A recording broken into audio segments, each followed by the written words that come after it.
$1 billion. Amount of money that is almost unfathomable to most people.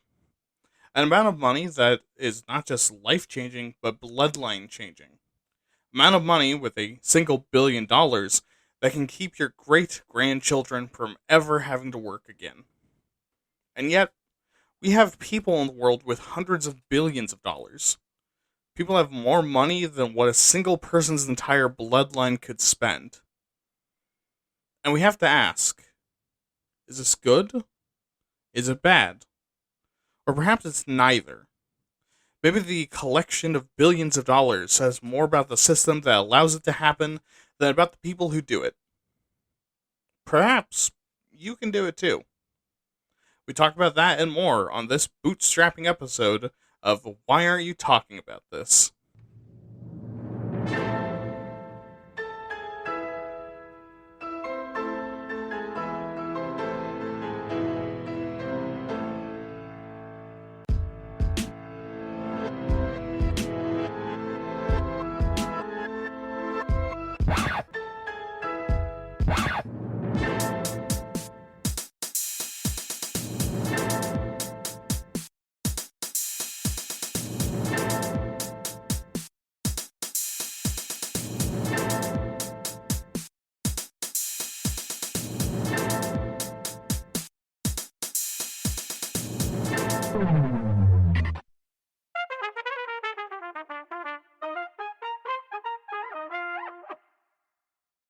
Hello, everyone, and welcome to another episode of Waytat. I'm your host, William, and I will be your broke bitch guide through the world of billionaires today.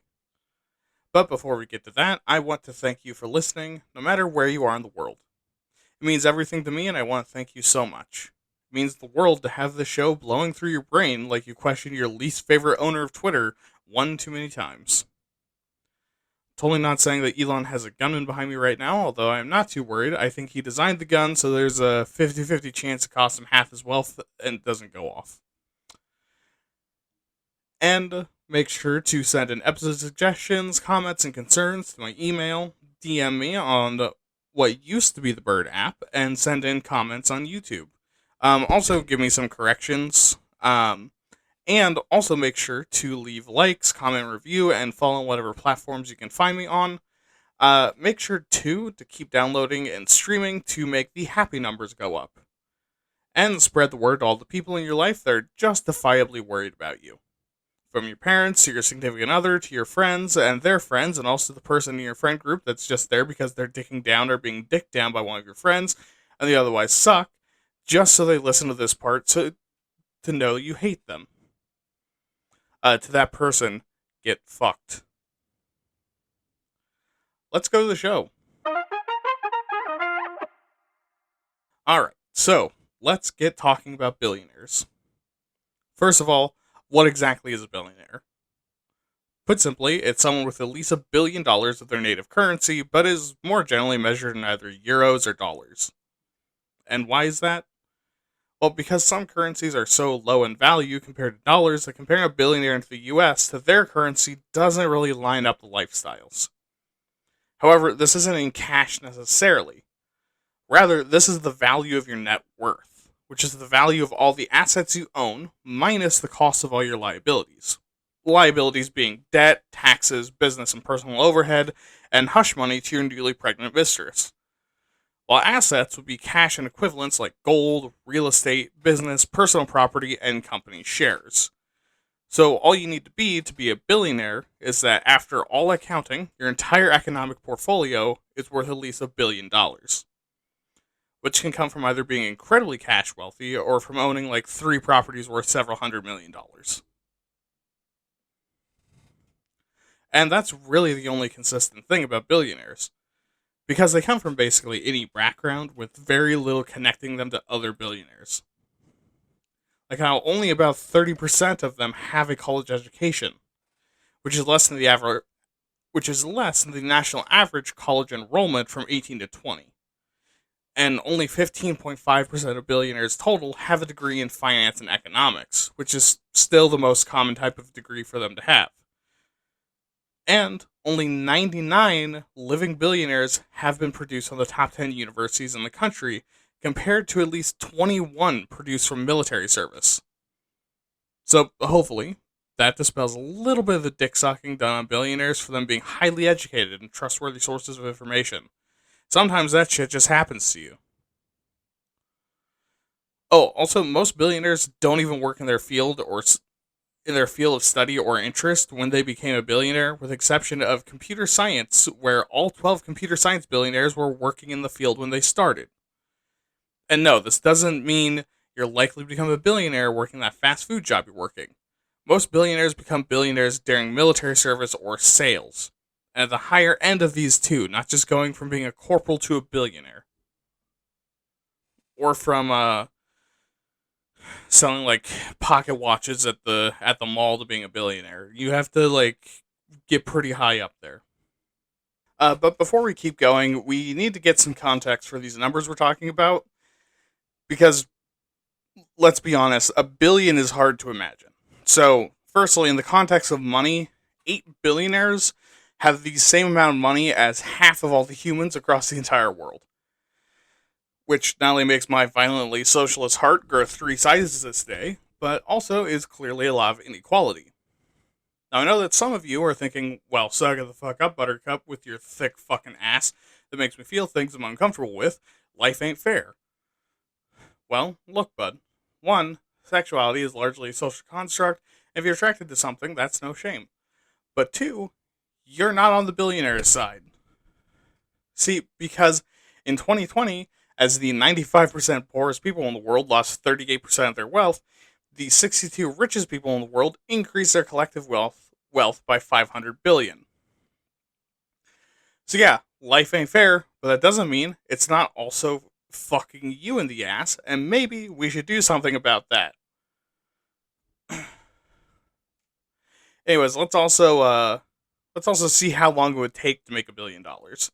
So let's say you work 40 hours a week, making $30 an hour as your gross rate.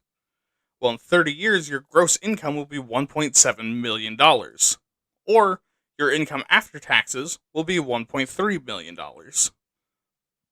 over a lifetime of work.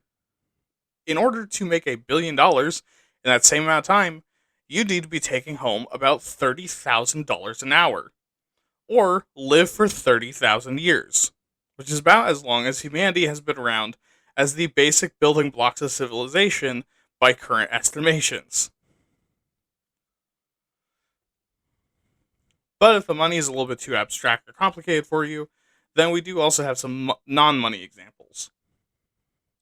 So if you took a block of 1 billion sand grains off the beach, how much sand would you have? A cubic meter, which would be about 3.3 cubic feet of sand, or if you spread it all out, would be about 36 feet of sand. And you could then fill that hole with 264 gallons of water, or about 1 load of my cum. And yes, it takes a very long time. Using rice, it would take up about 670 cubic feet in a conical mound, which is a small apartment, by the way. And if you're born exactly 34 years ago, as I say this sentence, you were born 1 billion seconds ago. Do you see how massive this amount is? Do you understand how huge this is? But how does this happen? How does a person become a billionaire? Well, there's 3 different narratives of this, but since the narrative of being a fucking douche scumbag and squeezing all the money out of people until they all kill themselves, and then selling their corpses while being a terrorizing, flame-spitting fucking dragon in your ill-gotten wealth doesn't really say much we didn't already know and is incredibly disingenuous, let's focus on the other 2. The first narrative is that anyone can be a billionaire. The first step is to invent or innovate something. If you're able to make something unique that people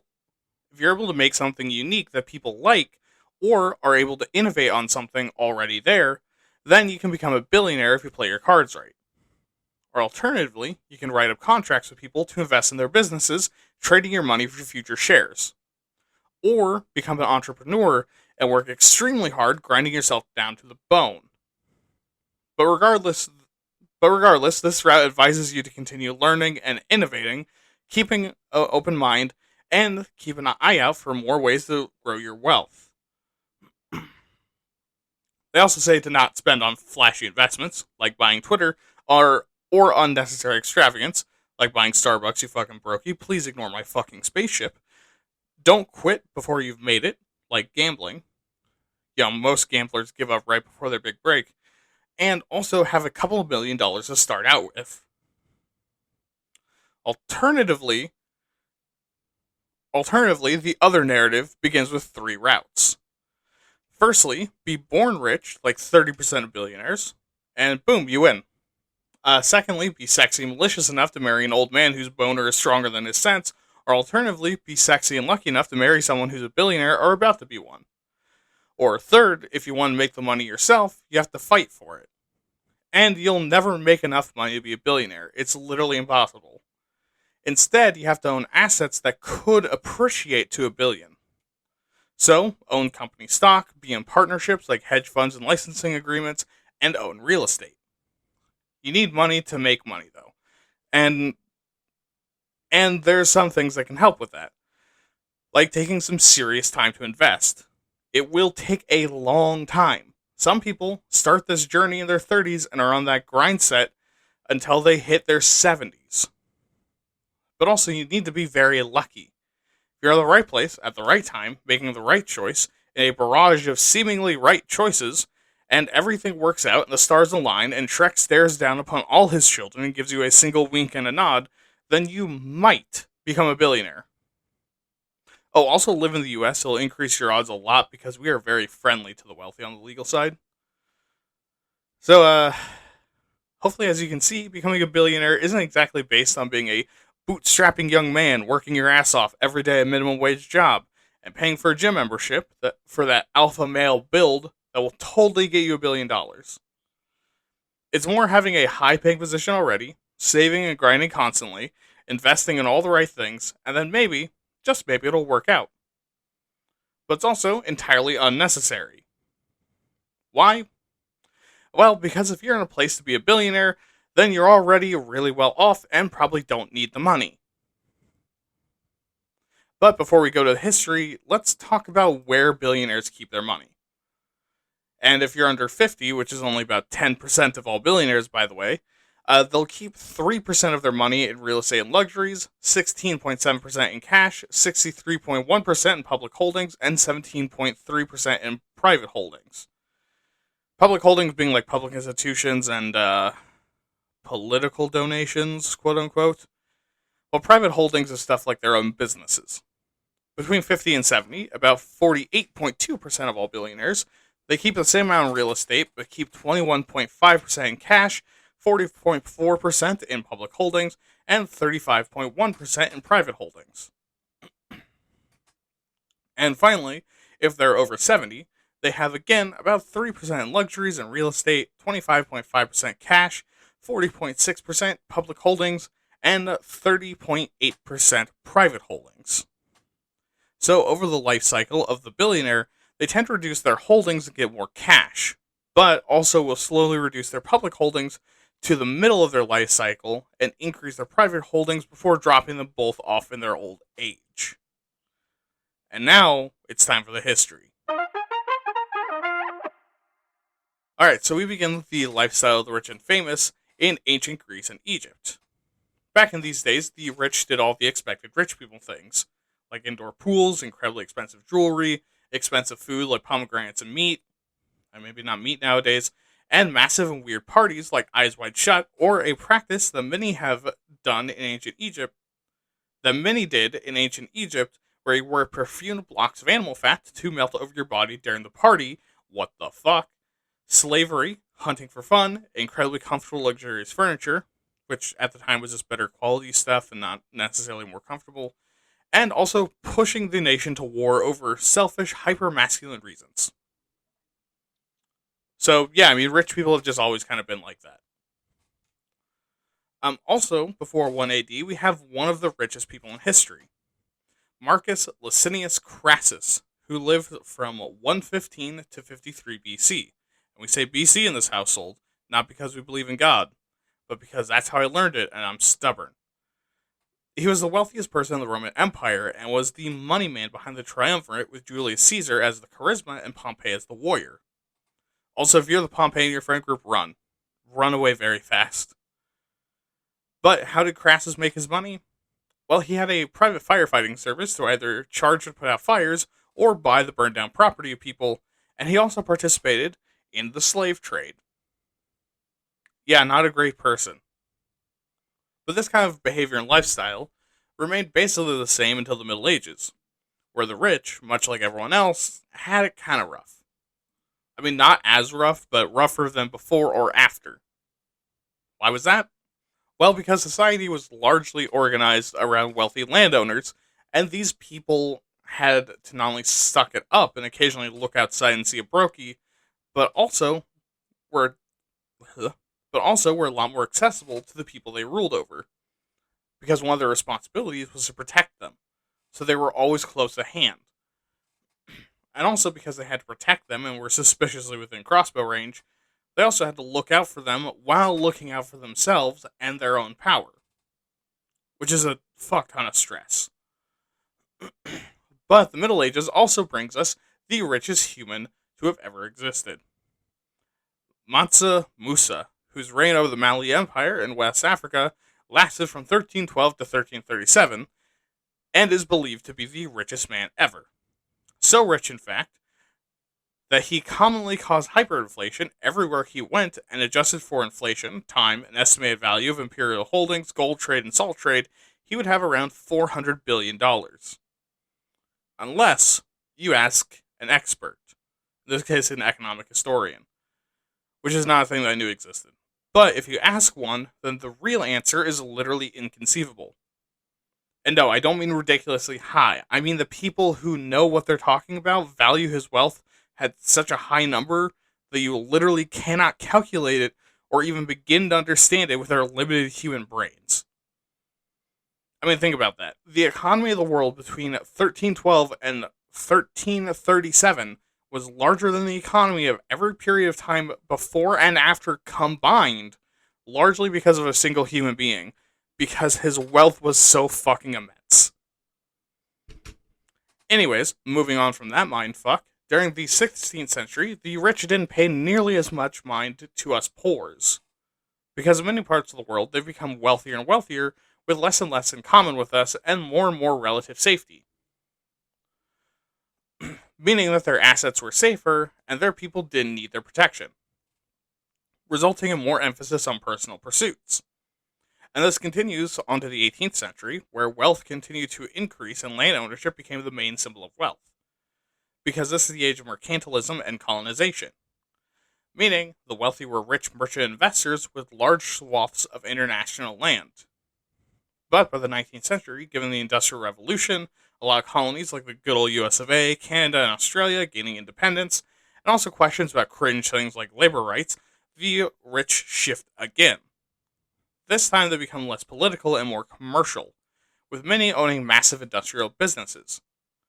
And at this point, America kind of takes the center stage until we hit the 1960s, when non-American billionaires begin to become prominent again. In the 1970s, the number of billionaires worldwide exploded, and then during the late 1900s, the richest person in the world takes the crown from the Americans in 1987. Yoshiaki Tsutsui. This is the one Japanese name that I can't pronounce, sorry. Tsutsui, worth $20 billion, please don't sue me, became rich through the Japanese asset price bubble, including real estate. If you don't know what that is, basically he bought real estate and assets and sat on them until the price exploded, and then he sold them off and boom, billionaire. And then I think the bubble collapsed not too long after that, and Japan was none too pleased about the entire bubble bursting. And by none too pleased, I mean horrific economic depression. But anyways, by the 90s, billionaire status plateaus worldwide before in the 2010s it booms again. Alright, but yes, very short world timeline, but let's go over to the American timeline, which is also going to be exceptionally short, because one of the first billionaires in the US comes about in the 1830s, when Vanderbilt establishes his massive wealth through steamliner and railroad operation and manufacturing. Which, if you know America at the time, then you know we fucking love trains. Kind of relied on them to make the whole Manifest Destiny thing stick. And yes, we were colonizing the continent. And yes, we were colonizing the continent before the Civil War. Remember, this country is fucking massive. And Vanderbilt was one of the earliest to get into the transportation business, sending goods across the Great Lakes, up and down the coast, across Appalachia, and up and down the Mississippi and Hudson rivers. And don't worry, he wasn't transporting slaves. Mostly just like non-human goods and also like luxury liners and like travel vessels. Gotta clear that up. But about 45 years later, we have our second billionaire, Carnegie, from his steel empire, and 4 years after him, Rockefeller joins the club as he monopolizes the oil industry. And if I remember right, yes, they were all alive around the same time. And Rockefeller also becomes the first literal billionaire in the U.S. in 1916, being declared as such for the first... Oh, something's on fire. Being declared as such for the first single person to have a 1 billion USD at once. Ooh, something's really on fire. Well, at least until more recently, when we've realized that in actuality he probably only had 900 million USD in the money at the time, which account for inflation is 25.9 billion in today's money. Anyways, 2 years later, Forbes publishes its first list of the 400 wealthiest Americans in the Forbes 400 list, arguably creating an obsession with rich people more than our founding fathers did, which, just in case you've forgotten, was largely done at the behest of rich people because they don't want to pay higher taxes on their trade goods. And to prove that that obsession is poorly placed, Henry Ford, who I don't probably need to introduce, then won't because he's a fucking sicko, and his ghost takes anything you say as sucking his cock, becomes a billionaire. The racist, anti-Semitic auto manufacturer becomes so wealthy by not only producing cars... The racist, anti-Semitic auto manufacturer became so wealthy by not only producing cars, when that just so happened to be kicking off as the newest must-have technology, but also because he worked to give his employees benefits and streamlined the manufacturing process to mass-produce vehicles cheaply and quickly. So yes, horrific, actual Hitler-loving piece of shit, who I hope is having his soul tormented by being ritualistically bound inside the engine block of every Ford ever created until he loses all sense of himself and is trapped in a prison of his own design for all time. But he did further some of the fire under people's asses to get fair treatment at work. So yeah, I guess I'll give him the literal bare minimum amount of credit. Even though he doesn't really deserve it, he was just kind of there. And just to rub dirt in his eyes and spank him in the ass, in the 1930s, Andrew Mellon surpasses Ford and had the most money in the entire world at the time. Although he was a conservative billionaire, somewhat nepo baby, so... yeah. And for the next 50 years, we have kind of a vague status quo. Because from the 30s to the early 80s, America gets a lot more billionaires, largely being industrialists and business people, but with the addition of a lot more celebrities and a few artists. And this reached such a point that the Forbes 400 list became a staple part of Forbes and officially became a thing in 1982, which included 15 billionaires. I think today it's mostly billionaires. And in the 1990s, we get introduced to the tech billionaire, with people like Steve Jobs and Bill Gates becoming billionaires by the turn of the millennia. And with that, we're going to hop out of our timeline and into some more info on the $1 Billion Club. Alright, so now they have some context that billionaires have been a thing for a surprising amount of time, with maybe one exception, have all been from some form of exploitation. Let's talk about some stats. So as of 2021, the total number of billionaires in the world was 2,755, or about 0.0003% of the world's population. So already, my guy, if you think you're going to become a billionaire and you're looking at your bank account and it doesn't have like $5 million, you're not going to make it. Aim for millionaire status if you really want to be rich. That's 0.8% of the population, a whole 27,000 times more people. And where do these billionaires exist? Well, 1,011 of them live in North America, 933 in Europe, 835 in Asia, 187 in the Middle East, 141 in Latin America and the Caribbean, 46 in Africa, and 41 in the Pacific and Oceania. But that's surprising for you, huh? And the countries with the highest number of billionaires would be in order: the US with 724, China with 626, India with 140, Germany with 136, and Russia with 117. Five nations that, if you're paying close attention to history and contemporary issues, don't have the cleanest track record for fairness or treating people very well. Sorry, my socialist is showing. Let me just zip up my pants real quick. Anyways, the age range for billionaires sees 48.2% of all of them being between 50 and 70, only 9.5% are less than 50, and 42.2% are over 70. And yes, I know I talked about it, but I just gotta press home. Age distribution is all kinds of fucked. Also, again, a good sign that if you're really banking on being a billionaire anytime soon and you have less than $2 million and aren't a fucking geriatric, you need to start getting after your backup plan, bud. Oh, if you're a woman, it's even worse for you because only 12.5% of billionaires are women. And unfortunately, most of them didn't get there by girl bossing. Most of them got there by being a piece of shit. Just like the remaining 87.5% of male billionaires. In general, you only become a billionaire by being a piece of shit. Sorry, my socialism is out again.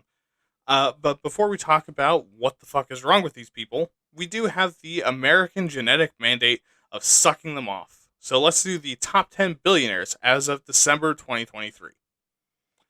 Number 1 is the CEO of Tesla, SpaceX, Twitter, which he's trying to call X, and fuck that, I'm not doing it, and is also a right-wing conspiracy theorist with a net value of $257.6 billion. Elon Musk. It's funny because I didn't even write his name in the script. Like, it's so fucking disgusting that I didn't even write his name in the script. My computer tried to kill itself. Bernard Arnault and the Arnault family comes in second place, worth $202.8 billion, and is the head of LVMH, a luxury good company I'm too broke to be able to pronounce. Third is the founder of Amazon, Jeff Bezos, at $176 billion. Then is Larry Ellison at $136.5, who's the co-founder of the Oracle company, which sounds sinister, but don't worry about it. It's just the third biggest computer software company in the world, so it's totally not sinister at all, and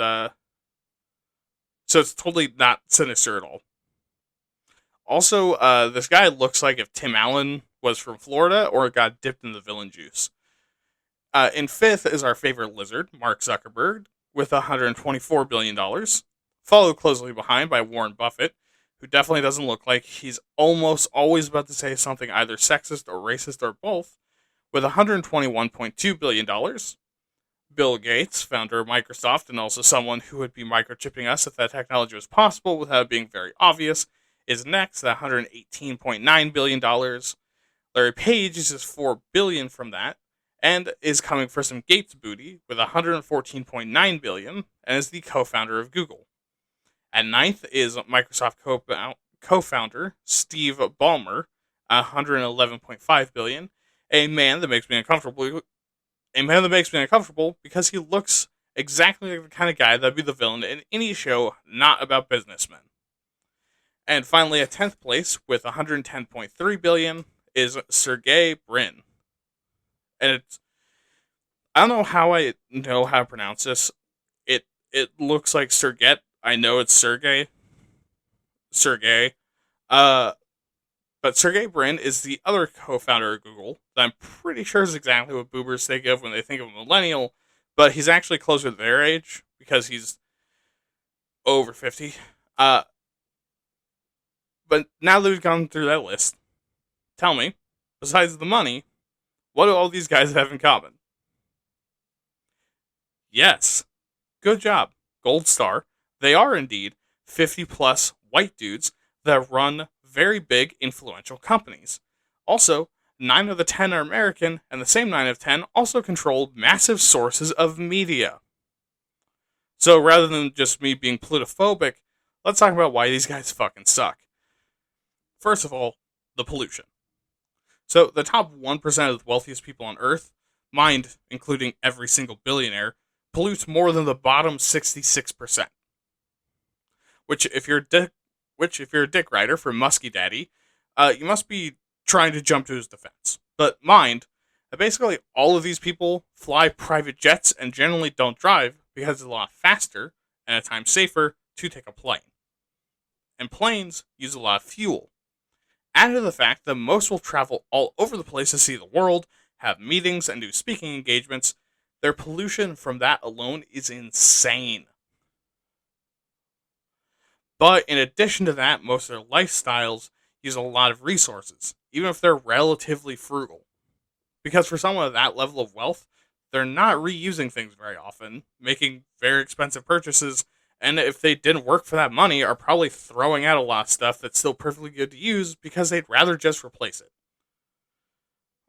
I mean, also to be fair, a lot of us have random shit that we'd buy if we were rich too. I mean, that's just like a thing you have to acknowledge that, like, if we had $1 billion, we also wouldn't be good people.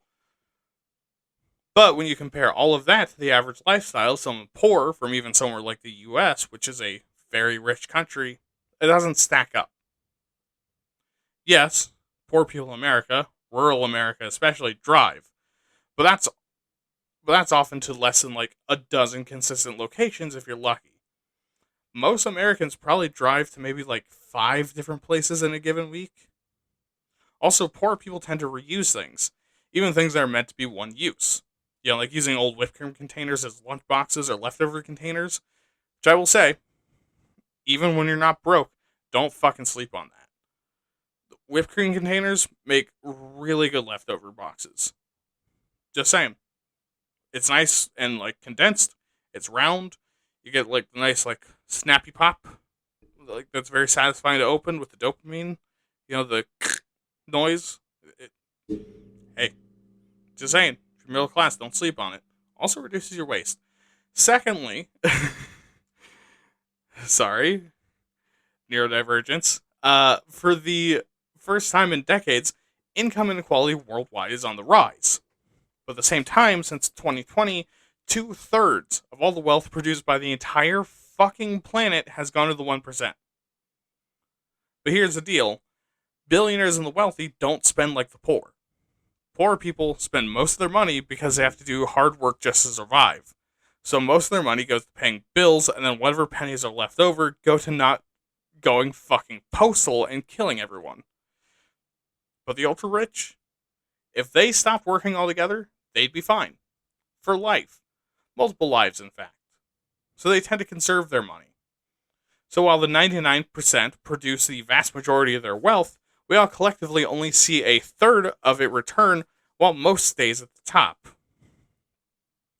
Next, billionaires and the ultra-rich have very low taxes, averaging about 3% both nationally and worldwide after their accountants get at it and create write-offs, and they make some donations, which is lower than someone making $11K a year in the US.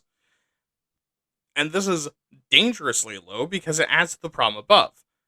It also creates massive pockets of stagnant wealth that's still in the economy but isn't moving or doing anything.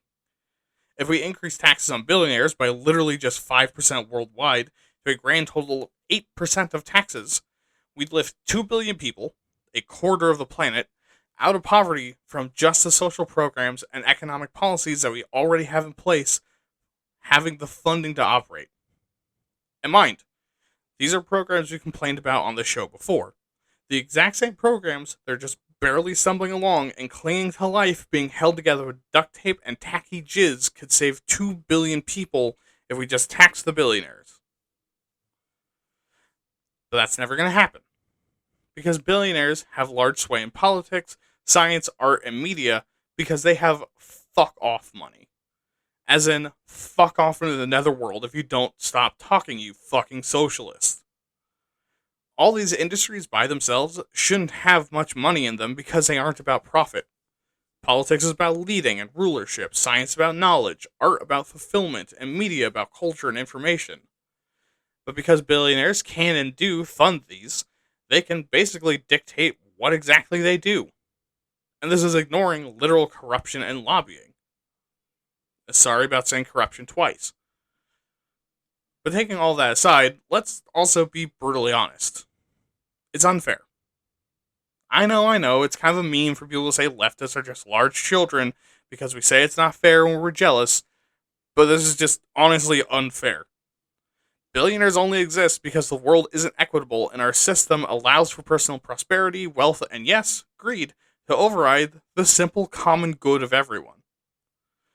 Some people find hidden infinite money glitches because they start their lives or careers vastly ahead of everyone else, or they're born at the precise right time or get lucky at the exact right moment and are ruthless enough to pursue it.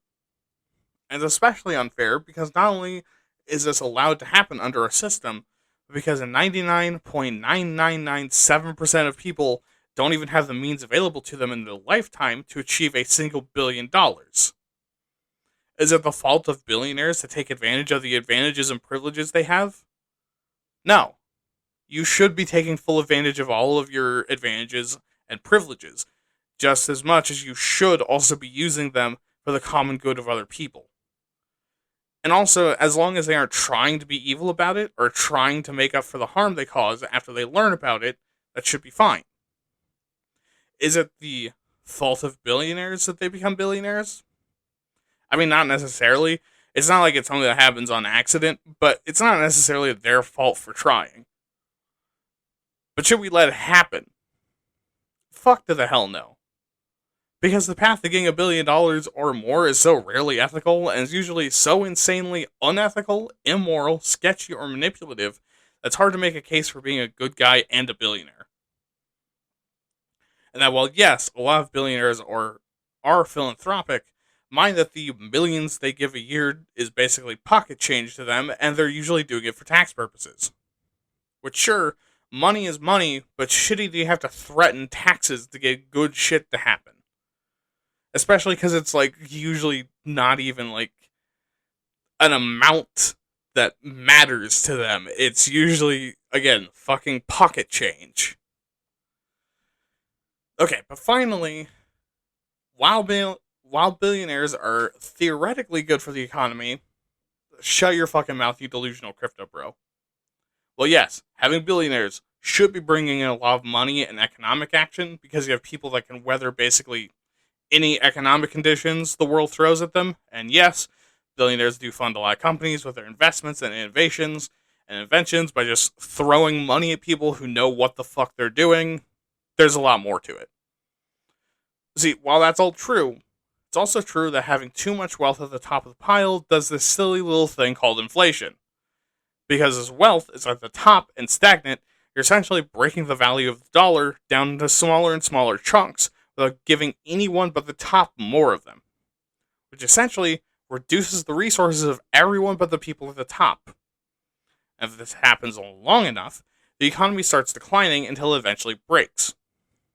Now, I will say, if someone becomes a billionaire and then continues to circulate that money and do the things that make billionaires good, like massive amounts of investments, increasing business productivity by brute forcing money into the system, hiring personal butthole spit shiners, diversifying their wealth broadly to essentially hold the economy together from the top down, and also doing things for the efforts of science, art, medicine, and technology, then good for them.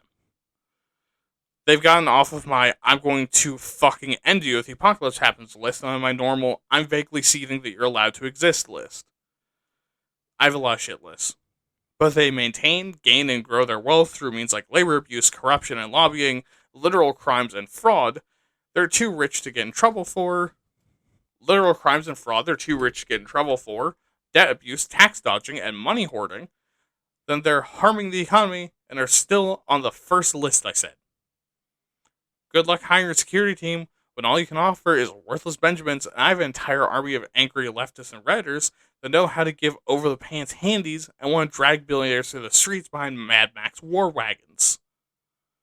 But before I keep waxing poetic about a future that none of us get to have, let's talk about other people's opinions.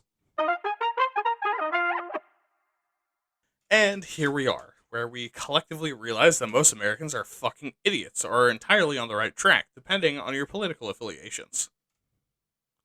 So let's start with the very simple question: are billionaires good or bad? Overall, 15% of Americans think they're good and 29% think they're bad, with 55% of Americans landing somewhere in the middle of that. Well, yes, I'm in the camp that they're bad. I actually think the sane adults in the room are the ones in the middle. Because, yes, like I said in the last section, billionaires don't happen when the system works to ensure equity for everyone, but at the same time, it's not like we can fault someone for becoming one without any other context.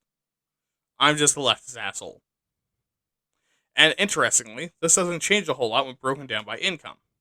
For the poor, the big jump is that 32% believe billionaires are bad and 4% fewer are neutral. Which again makes sense. For the upper class, 2% more people view billionaires as good things. Probably because that's their fucking uncle. While for the middle class, the only weird thing is that 3% more people view them as neither good nor bad. Of course, when we get to politics, that's when it gets a little fuckier. I mean, obviously, it always does. On the right, surprisingly, it's not everyone bowing down before Daddy Bezos.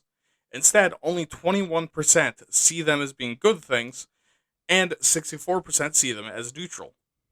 Which is very surprising, given that it's always those 21% that are constantly shouting about how tasty billionaire dick is. Meanwhile, over on the left, 42% of people see billionaires as bad. Which, hey, never said I was original. However, 47% of them still see billionaires as neutral, which I would also like to add. Doesn't mean that there's a percentage that see them as a good thing, which feels very, like, faux left-wing. Anyways, for some more personal categories, let's look at the age and race. So amongst the youths between 18 and 29, half of them see billionaires as bad, with 38% saying neither, and only 11% saying that they're good. Which is what happens when you see your potential of ever owning property or being happy being used in a dick measuring contest between billionaire spaceships. For the adults between 30 and 49, most see billionaires as a neutral thing with 51%, while most of the rest see them as bad at 33%. But once you get past 50, people don't really change from neutral, with it being at 66% before 65 and 65% after. Which I guess also makes sense since old people don't really give a single shit anymore and can blame the children for their problems instead of the rich people that are actually causing them. Racially, white, black, and Hispanic people hover between 50 and 60% neutrality, with the biggest number being 32% of Hispanic people viewing billionaires negatively, but 17%, the highest, tied with black people, seeing them as good. And black people are also the least likely to see billionaires as bad, with only 19%.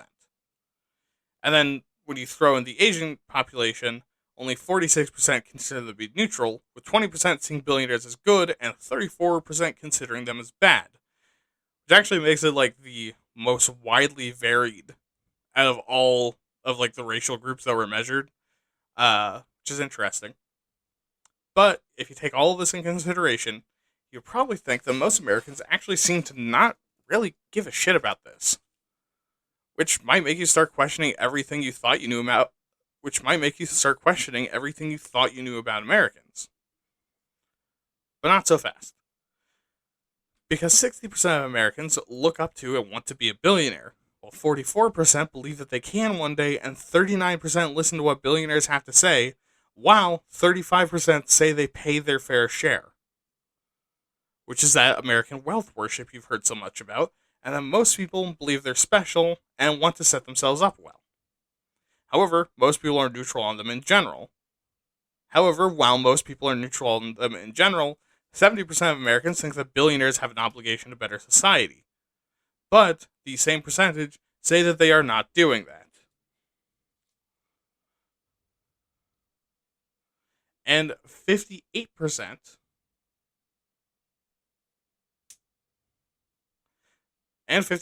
say it's unfair billionaires got richer during the pandemic, and 49% believe that they should be forced to do philanthropy, and 42% believe that they shouldn't be able to own media companies. which is that American fairness fetish you've heard so much about. So yes, while we do worship billionaires, what all of this should show us is that it's not that simple. The American mind worships the wealthy. We've been socialized to do that. But we still recognize the unfairness of billionaire status while simultaneously believing that we can achieve it. Billionaires are such a problem in the US not because they're problematic by definition, which, again, hurts my leftist heart to say. They're such a problem because our culture rewards becoming a billionaire while simultaneously instilling such a feeling of false persecution, like what you notice with Abrahamic religions, but moving on, that they use their massive amounts of resources to protect themselves from the ghosts they're fighting instead of doing good things while fighting at every chance to do the right thing. Again, like Abrahamic religions. We're not going to talk about that today. Also, for more of my opinions, let's go to the soapbox. Do I like billionaires? No. Fuck no. I think the idea of a billionaire being in existence is actually a massive failure on both the system and the people who live in it. I want you to think back to when we were contextualizing what a billion is. The idea of a person owning a billion of any resource is insane to me because in no fair or equitable circumstance can someone possibly deserve to have that amount. And I know that will absolutely not make me any friends. It's a surprisingly hot take to say that no one deserves $1 billion. And we have people in the US with hundreds of billions of dollars. It's entirely unfair to everyone to allow for the pooling of resources like this. And, while I was being tactful throughout the episode that, a lot of people don't ask to be billionaires or even necessarily intend it, it doesn't mean that your hands are clean if you just so happen to occur. It doesn't necessarily mean that your hands are clean if it just so happens to occur to you. Because spending money is easy. Paying your fair share of taxes is easy. And you don't get into the situation of becoming a billionaire by accident without stepping on some people and being a piece of shit. If you hit $1 billion and you want to be left alone and not include my hatred for billionaires because you didn't mean it, give away 3/4 of it. Hell, give away 9/10 of it. $100 million will sustain a person several lifetimes anyways. Also, does some of this come from jealousy? Sure. But does that invalidate my opinion? I don't think so. Because while, I'd like to have $1 billion because that's a stupid amount of money and power, I also don't. Because all I want is to be self-sustainable and never have to worry about a bill or doing something I don't want to do. And how much money do I need for that? I am realistically maybe $2 or $3 million in my wildest dreams. $1 million is life-changing. 500 grand is life-changing. Hell, 10K is a life-changing amount of money. I don't need much, and I struggle to imagine someone whose lifestyle and what makes them happy requires them to be a billionaire. Besides, it's also essentially just greed and decay incarnate.